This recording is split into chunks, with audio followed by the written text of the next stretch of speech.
મારું પરિણામ ખૂબ જ સારું આવ્યું છે. જે એક્સપેક્ટ કર્યું તેનાથી વધારે આવ્યું છે અને બધા કહે છે કે આખા વડોદરામાં ઓછું પરિણામ આવ્યું છે બધા યર્સના પ્રમાણે.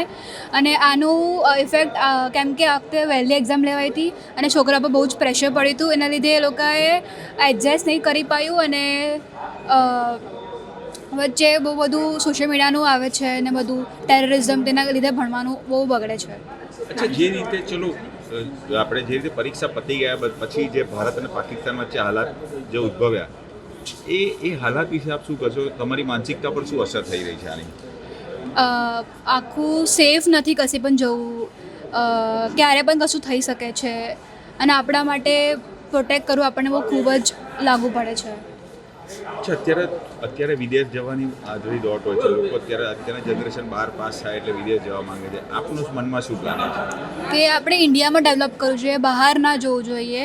કારણ કે આપણે અહીંયા ભણીએ છીએ અને આપણે બહાર પ્રોડક્ટ ડેવલપ કરીએ છીએ, મતલબ શું આપણે ભણવાનું? એટલે આપણે ઇન્ડિયામાં રહીને આપણે દેશનું વિચારવું જોઈએ અને આપણે અહીંયા પ્રગતિ કરવી જોઈએ.